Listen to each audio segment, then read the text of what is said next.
Na última semana, nós acompanhamos a eleição de Donald Trump, que mexeu com os mercados e cotações de moeda. O S&P chegou próximo aos 6 mil pontos, o Bitcoin subiu mais de 20%. E para comentar de todo esse cenário, eu trouxe aqui no canal novamente Fábio Fares, analista com mais de 2 décadas de experiência, principal professor do Viver de Renda no exterior e monitor do Viver de Renda. Fábio, bem-vindo novamente aqui ao canal Você Mais Rico. Eu agradeço o convite, é sempre um prazer vir bater esse papo com você aqui e com o seu público, Bruno. E começando por um assunto que deve estar na boca de todo mundo, que é a questão do dólar. Pegamos previsões do começo do ano, muita gente falando o dólar vai bater 4,50. Na eleição do Trump a gente viu aquele erro do Google, colocando o dólar acima de R$6, mas no início ninguém sabia que era erro.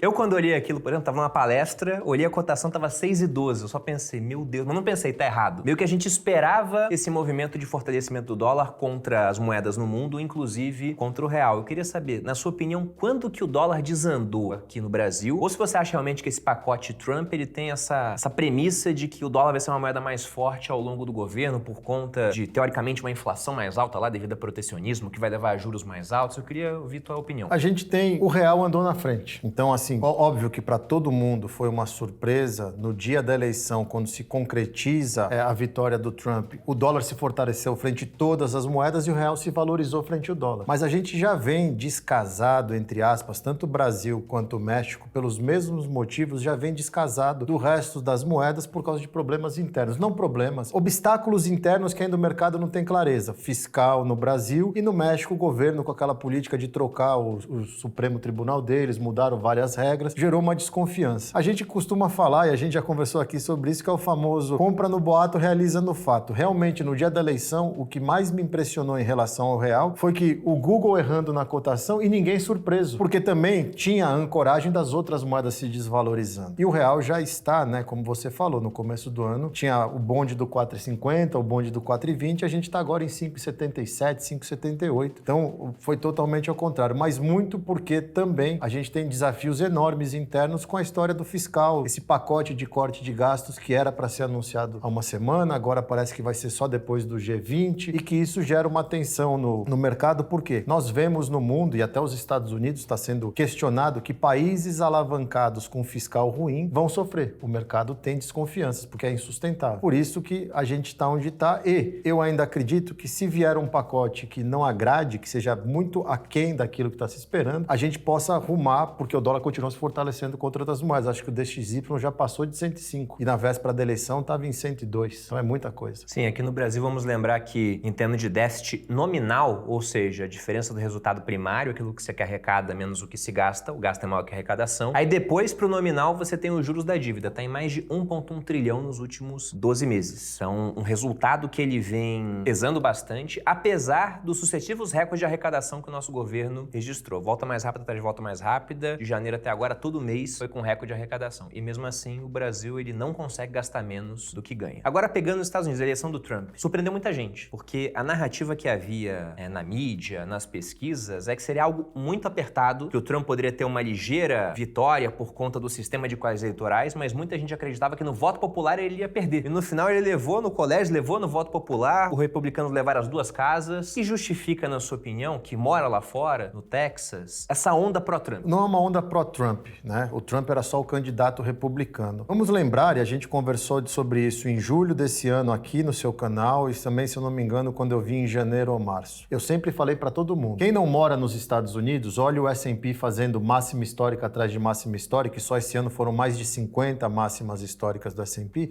e acha que tá tudo bem. E o americano deu um recado na urna que não tá tudo bem na economia americana. Eu sei que os indicadores da economia americana estão saudáveis e tudo mais, mas o americano tá com dificuldade, porque a abundância que existia lá não existe mais, tem dívida, não consegue negociar a casa por causa de juros altos, o preço do combustível, o preço dos alimentos. E a candidata democrata, durante a campanha dela, ela se apegou muito mais a temas da agenda de diversidade, baboseiras, na opinião dos americanos, que são assim, a gente tem um problema de economia, eu quero saber como eu vou pôr comida no meu prato. Eu não tô preocupado com essa história dos meninos, das meninas, de a cultura woke, eu não quero saber disso. Como você vai resolver a economia? E nunca endereçou isso. E eu acho que a urna urna foi justamente um voto para. Inclusive, nas entrevistas depois falavam, a economia americana. Tanto que, quando abriram as urnas, começaram a sair os resultados, eles fazem várias pesquisas, né? E 58% dos americanos estavam com medo da economia, que estavam com problemas na economia e queriam uma solução. Isso foi pesquisa de boca de urna. Esse é um baita do indicador que mostra que não é que o americano elegeu o Trump, por mais que ele foi eleito com a grande maioria, mas é muito significativo terem virado na Câmara dos Deputados, por exemplo, terem levado o Senado, ter sido uma onda vermelha que mostra uma insatisfação com problemas estruturais que o americano está sentindo e que o outro partido não foi capaz de mostrar durante a campanha como iria solucionar. Vamos lembrar que lá fora, vermelho é a cor dos republicanos, os democratas, eles são azuis. Então muda um pouco aqui a dinâmica do Brasil, onde geralmente a gente fica à esquerda como vermelha. E eu queria saber também, na sua opinião, como é que deve ser esse pacote Trump, vamos colocar assim. Porque, olha a opinião de 9 entre 10 analistas, o pessoal está falando que as políticas do Trump, voltadas, por exemplo, para o protecionismo, taxa a China, taxa outros países, vão melhorar o mercado interno em termos de aquecimento, mas vai levar a uma inflação mais alta, com preços mais altos. Como a medida ortodoxa para se combater essa inflação são os juros mais altos, o pessoal espera juros mais altos por mais tempo e até por isso a gente teria essa valorização do dólar contra outras moedas. O pessoal entendendo, vai ter mais recompensa de juros nos Estados Unidos, vão mandar dinheiro para lá. Você concorda com esse raciocínio? Ou você acha que o pessoal está interpretando mal a agenda do Trump? Essa foi a agenda da campanha do Trump e o reflexo do primeiro governo do Trump. Trump, um político de primeira viagem, um empresário a vida inteira, eleito presidente, cometeu uma série de erros, tanto que não se reelegeu. Teve que passar um mandato para ele conseguir voltar. Quando a gente olha para o que ele fala na campanha, é muito parecido com aquilo que ele já tinha feito e é muito parecido com o que as pessoas estão falando que ele vai fazer. Mas quando você olha a qualidade das pessoas que dessa vez ele está trazendo para o governo e está endereçando os problemas graves que os Estados Unidos têm, eu sou cético em achar que essa agenda de mais inflação, que vai demandar mais juros e que vai continuar prejudicando a vida do americano, porque até teve uma frase do Musk que vai ser pessoa ativa no governo, ele tem muita intimidade com o Trump, cresceu muito dentro do staff do Trump, vai ter um papel no governo, junto com o Vivek, para buscar eficiência. O Musk falou, talvez seja necessário a gente passar por uma dor inicial para chegar na prosperidade. Só que eu não acho que essa dor inicial seja essa agenda de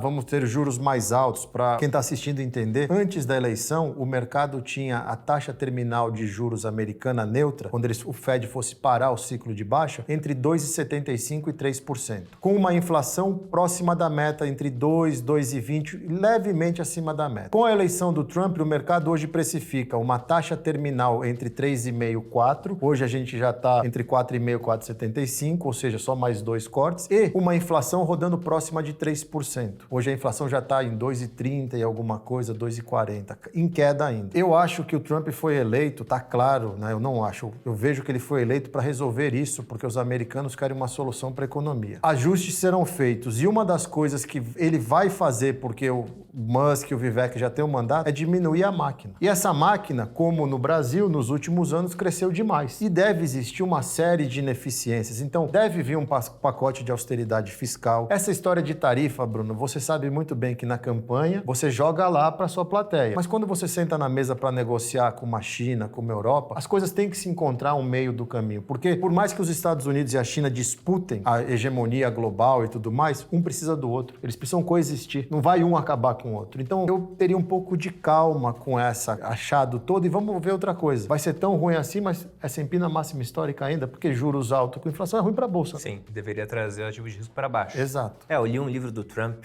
lá atrás, eu era, tá uma coisa da minha fase adulta. Eu não lembro agora tudo do livro, mas uma parte me marcou bastante, porque era um livro sobre negociação. E ele dava uma diretriz bem simples para negociar. Chega com uma proposta horrível, de cara, chega com os 2 pés no peito, do tipo, eu vou te taxar em 60%. Porque o outro cara, quando consegue reduzir isso para, digamos, 30%, ele já pensa que é uma vitória, sendo que desde o início você queria mais ou menos isso, uns 20%, uns 30%. Então o Trump, ele é um cara conhecido, tanto no mundo empresarial e também agora no mundo político, por essas propostas do tipo, vou construir um muro e quem vai pagar é o México. Aí depois, quando ele faz alguma coisa diferente disso, que pra ele ainda seria uma vitória, né, o outro lado pensa que saiu ganhando. Então tem que ver o que vai virar realmente política e o que foi só retórica eleitoral. Inclusive, nas propostas dele tinha também uma redução de impostos corporativos. Sim. Isso deve vingar? Isso é uma coisa que deve vingar. Ele, inclusive, está fazendo um estudo que ele falou no final da campanha que já tinha gente da equipe dele trabalhando com a história de que as tarifas talvez façam o volume necessário para se acabar com o imposto de renda da pessoa física. O que seria muito bom, porque é mais dinheiro no bolso do americano. Porém, claro, falou em campanha, ninguém viu o número, ninguém sabe. Então tem que primeiro entender entender. E deixando claro, né, essas tarifas estão funcionando desde 2017. Então não é uma novidade que ele vai implementar mais tarifas. Os chineses já pagam para importar coisas para os Estados Unidos,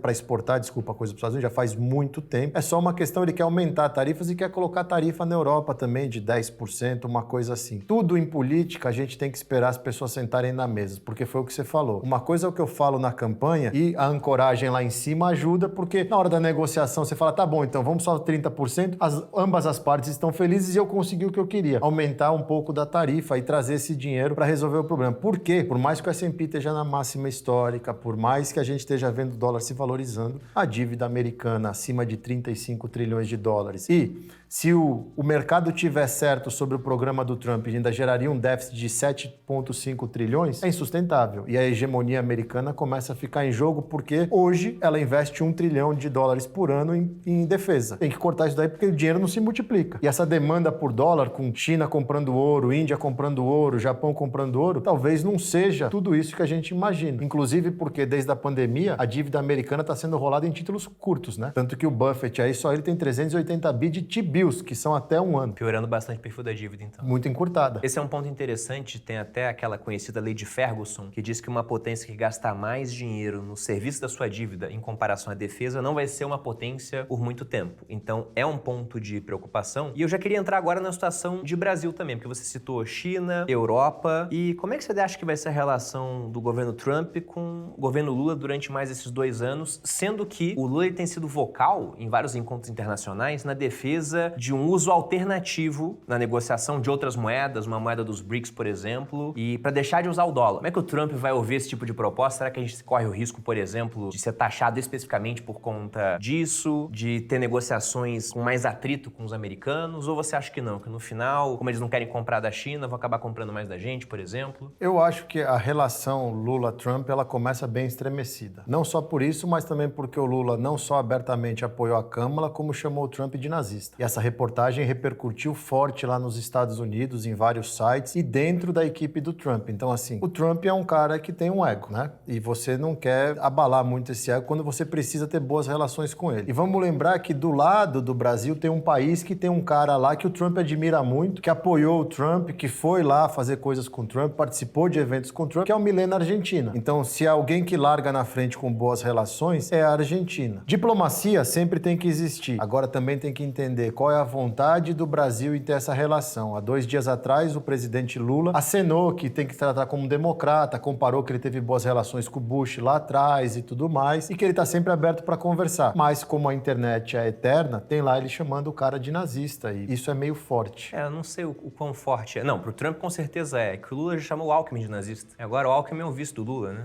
Então vai saber. Mas e o que você acha que vai acontecer em termos de câmbio, cara? Eu sei que é uma tarefa ingrata, mas como a gente comentou inclusive aqui no começo, quando a gente viu aquele dólar a R$6 no Google, o pessoal falou, não, é a vida, né? É a direção do dólar, vai se valorizar contra o real. Então, o que você pensa em termos de cenário de mercado? Vai estar ruim pro Brasil ou até o dólar caindo contra o real na época da eleição reflete um pouco desse aspecto de que, olha, ou aqui no Brasil a esquerda dá um jeito de controlar gasto, ou eles estão vendo que vão perder a eleição, porque na Argentina a direita levou, nos Estados Unidos a direita levou. Você acha que o mercado vai acabar ficando melhor? Porque enquanto lá fora a tendência ainda é de queda de juros, aqui a gente está subindo, esse diferencial aumenta, fica bom pra gente? Isso ajuda. Eu acho que as eleições americanas ajudam o Brasil porque tem que trazer um pouco de disciplina para o governo, que até outro dia não falava em corte de gastos, agora eles, por mais que estão enrolando e até tá com racha no partido, tem um manifesto de pessoas de dentro do PT para não ter corte de gastos porque é investimento nas coisas, e o presidente continua buscando juntar os ministérios, a gente tem que anunciar alguma coisa. Se vai ser satisfatório ou não, ninguém sabe. O dólar, né, a gente falou isso em setembro do ano passado, falamos isso em julho desse ano. No curto prazo ele é imprevisível, mas a gente sabe que perto de 5 estava muito atrativo para comprar porque estava errado na métrica, que tinha um oba-oba muito grande no Brasil, que a gente sabia que ia ter que subir juros, que a coisa não estava funcionando, que os investimentos estrangeiros não estavam vindo e commodities no low. Partindo do princípio que China está estimulando a economia e agora com a certeza que é o Trump vai tentar estimular cada vez mais. O governo chinês já deve soltar mais um bando de estímulos nas próximas semanas. Está resolvendo o problema lá do mercado imobiliário. Isso ajuda o crescimento a subir, consumo de commodities, minério de ferro já começou a reagir, petróleo um pouco, e vai ter a sazonalidade das nossas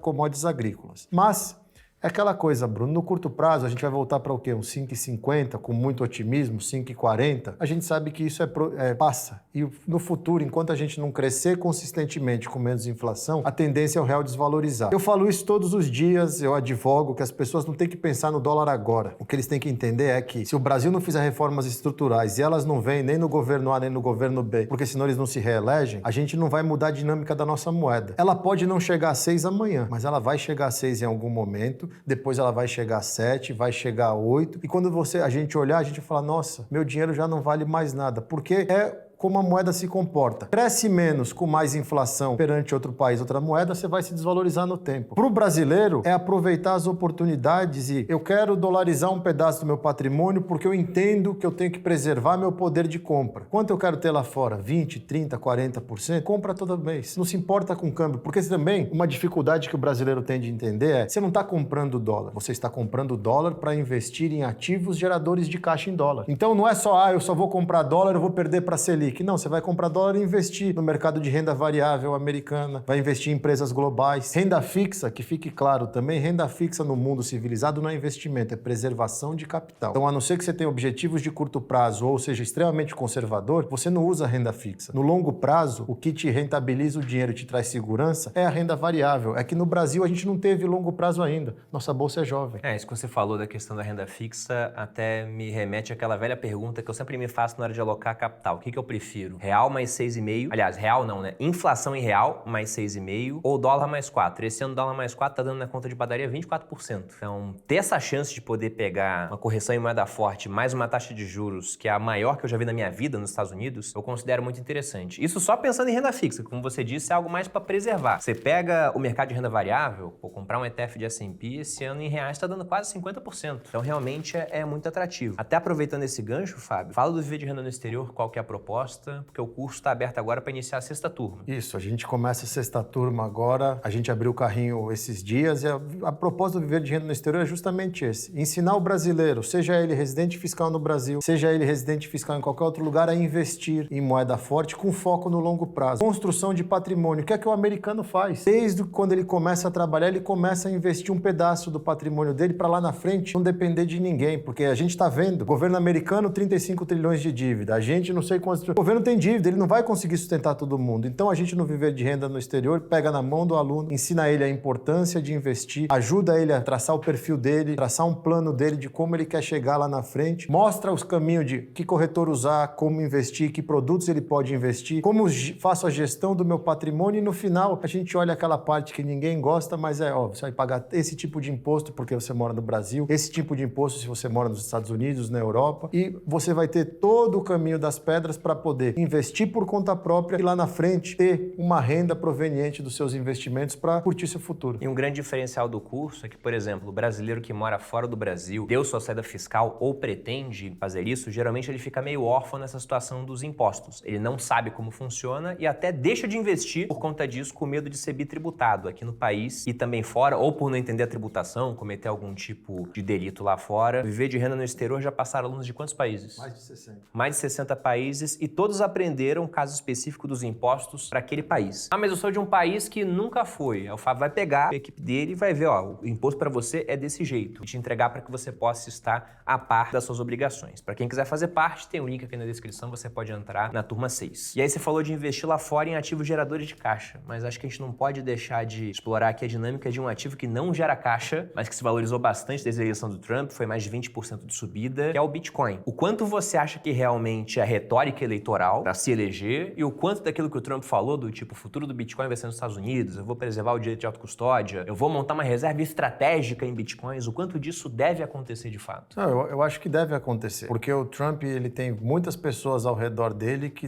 são pessoas que estão acompanhando o dia a dia, e o Bitcoin é uma realidade. Eu acho que em 2024, o Bitcoin é de 2008, certo? Ele foi criado em 2008, ele começou a rodar em 2009, janeiro. A gente está em 2024, a retórica de que não existe já caiu, e Hoje ele está chegando a 100 mil dólares daqui a pouco. Ele chegou a quase 90 mil dólares essa madrugada. Então, assim, ele está acontecendo. A gente já tem fundos brasileiros que estão investindo nele. A gente tem vários fundos americanos que estão investindo nele. Vários investidores já estão olhando. Veio para ficar. E o Trump, ele entende isso. E eu acho que ele foi muito inteligente de se aproximar dessa turma que sempre foi demonizada pelo outro partido e trazer para dentro. E falar assim, já que é para ter, vamos ter nos Estados Unidos, porque todo mundo ganha. Essa que é a vantagem de um cara que se adapta ao que está acontecendo. Ele abriu mão de várias crenças que tinha lá atrás e vai se adaptando. E é isso que a gente espera dos políticos, que o mundo evolui e os políticos precisam evoluir também. Que ele vai fazer coisa, ele vai fazer. Os Estados Unidos, se eu não me engano, é a quarta ou quinta wallet global de Bitcoin por causa dos Bitcoins confiscados. Por mais que ele tenha que devolver uma parte para algumas corretoras, ele ainda vai sobrar com mais de 100 mil Bitcoins. Só da Silk Road eles pegaram milhares naquela época que baixaram esse site. Chegaram em 200 e poucos mil, se eu fui olhar o número. E outra, fazendo isso, ajuda também a tirar um pouco do peso da dependência, da necessidade dos outros olharem para treasuries americanas, que fica uma coisa forçada, porque o outro cara, os outros países que estão trocando a reserva do dólar, se os Estados Unidos têm Bitcoin na reserva dele, tem outras coisas, e começa a organizar a economia, controla a dívida, a treasury fica muito mais atrativa também. Dá mais segurança, mais robustez. O Trump não é bobo. Eu acho que, assim, de novo, o mito caiu. O Bitcoin é uma realidade. E a 100 mil dólares é uma realidade muito interessante. Porque outro dia, um ano e meio era 16 mil, não era uma coisa? Sim, quando quebrou a FTX foi para 16 mil. Março de 23. Foi final de 22. Final de 22. Foi novembro, dezembro, por aí. Só a Nvidia empata de lá pra cá? Acho que a Nvidia Ganha um pouco. ganha. Mas é a Nvidia, né? É a Nvidia. A líder da revolução de IA. O Trump, ele vai trazer para os Estados Unidos tudo que ele enxergar que traga benefícios para os Estados Unidos. E nisso ele tem razão. Se isso daqui veio para ficar uma realidade, faz nos Estados Unidos, ajuda todo mundo. E até pegando esse ponto de Nvidia, por exemplo, no mercado americano, onde é que você acha que são as melhores oportunidades hoje? Porque uma coisa que a gente vê muito aqui no Brasil é que o nosso mercado, por múltiplos, ele tá barato. Só que ele tá barato já tem um tempo. E pode ficar muito mais barato ainda. O pessoal fala que NTNB, a IPCA mais 6 é muito bom, mas tá batendo quase IPCA mais 7. Mas lá fora também tem uma renda fixa com um patamar de juros muito generoso que a gente não viu durante décadas. E a Bolsa Americana não para de fazer novas máximas. Aqui no Brasil, quando fazer uma nova máxima do Ibovespa, o pessoal comemora. Que é algo que não acontece com recorrência. Lá fora não, você falou, foram mais de 50 novas máximas no ano. Também tem o Bitcoin. Como é que você encara assim? Onde é que você está enxergando as principais oportunidades? Olha, Bruno, eu tô um pouco contrário ao que o mercado está olhando e eu tô achando muito interessante alguns setores da economia americana que, se o Trump conserta a economia, tem muito espaço para andar. Porque, veja, o S&P subiu 20 e pouco, mas 5% dessa alta é a Nvidia. E somando as outras 7, vai para dar metade da alta. A outra metade está dispersada. Então tem muito setor que tem coisas interessantes. E eu pensaria, como investidor que estou começando agora e estou com medo de pagar caro em tecnologia, eu não vejo esse conceito de caro ou barato, porque a gente não sabe onde IA vai levar tudo isso. Mas, para aquele cara que olha o mercado lá e fala, nossa, isso aqui tá caro e tudo mais, você tem muita coisa pensando no que o Trump está falando no plano dele de governo que vai fazer para dar um boost na economia americana, cortar imposto, dar incentivo, tarifar as importações, o que vai gerar mais produção interna e olhar para setores que vão se beneficiar com isso. Quem tem voado desde a eleição? Small caps, porque estavam esmagadas. REITs, tem muita coisa interessante. Tem muito setor de REIT, que a gente fala dos fundos imobiliários brasileiros, mas tem REIT que está pagando 7% de dividendo com um PVP de 30% de desconto. E lá a gente olha uma outra métrica. Você fala assim, cara, eu estou comprando uma cota depreciada que, se eu vender todos os ativos, ela valeria 30% a mais e recebendo 7% de dividendo ainda. Em dólar. Então, tem muita coisa para se pescar. A grande vantagem nos Estados Unidos, para quem investe lá, são 5 mil empresas, são 3.800 ETFs listados na Bolsa e mais quase 300 REITs. Opção não falta. O importante é ter o conhecimento para saber, primeiro, o que serve para o meu perfil e aonde eu vou procurar o que serve para o meu perfil. E se você estivesse começando agora, qual que seria uma boa estratégia inicial, pensando naquela pessoa que caiu de paraquedas aqui, não investe lá fora ainda, mas tem essa intenção? ETFs. ETFs é o cartão de entrada para todo investidor no mercado global,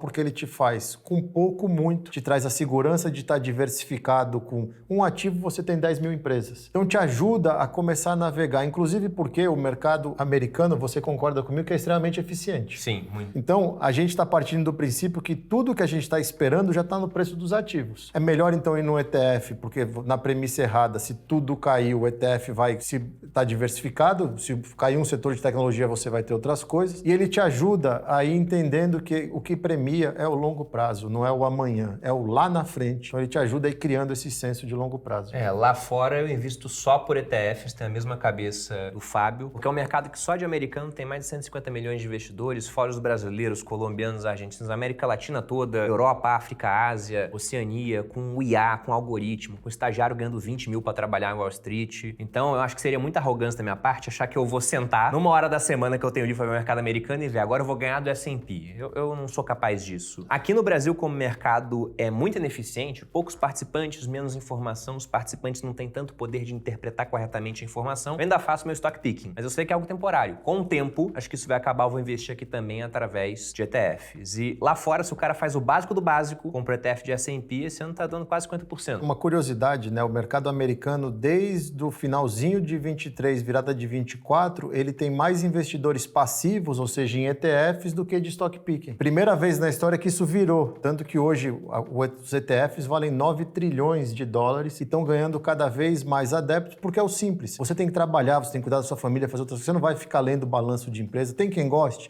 tá tudo bem. Mas para você que não tem tempo, não tem tanto conhecimento, a melhor coisa é você surfa o mercado. Porque querendo ou não, a gente tá falando de 20% esse ano, 20% o ano passado, mas a média histórica tá perto de 8%. 8% em dólar não é ruim. Sim. Mas pode ser que seja maior agora. Pega os últimos 10 anos, tá dando 12, né? Isso. Mais 10 do dólar, então 22% da conta de padaria, teu patrimônio tá dobrando a cada espaço de 4 anos. Então é muita coisa. E um recado final, Fábio, para quem tá assistindo a gente? Eu acho que não se peguem na história de que o mercado está caro, que os Estados Unidos está próximo de uma recessão, porque a gente não tem nenhum sinal nesse exato momento de nenhum indicador para isso. E nós temos o mundo olhando para os Estados Unidos, que trocou de presidente e vai vir com várias coisas novas a partir do ano que vem. Vários temas estão começando, inteligência artificial a gente nem viu para onde vai, e ao mesmo tempo que o Banco Central americano, independente de onde for parar, está cortando juros, o que faz bem para os ativos de risco. O principal é busque conhecimento para saber aquilo que você está fazendo. Lembre-se, investir é uma decisão sua. Não gere estresse para você mesmo. Invista em conhecimento e depois vai investir seu dinheiro para lá na frente, a hora que você estiver cansado e quiser parar, você ter uma renda para você poder viver em paz. E se for em dólar, com o seu poder de compra preservado. Perfeito. Para quem quiser mais informações também para correr atrás desse conhecimento, link aqui na descrição, vocês podem entrar no vídeo de renda no exterior, turma 6. E um último ponto, quando tem recessão, o Banco Central corta juros. Quando corta juros, você costuma ser bom para o mercado. Então é realmente difícil olhar para o S&P e falar, cara, imaginar que ele vai entrar numa trajetória negativa assim durante muito tempo, né? É bem complicado que isso venha acontecer, na minha opinião, né? Mas se acontecer, eu estou diversificado. Eu acho que esse é o ponto principal. Não dependa apenas de Brasil. Fábio, muito obrigado. Obrigado pelo convite, Volte mais Bruno. vezes aqui, foi um Obrigadão. prazer. Se você gostou desse vídeo, dê seu like, se inscreva aqui no canal, nos acompanhe nas redes sociais. A do Fábio está aqui na descrição também, para quem não segue ele no Instagram. Um grande abraço e até a próxima, pessoal. Obrigado.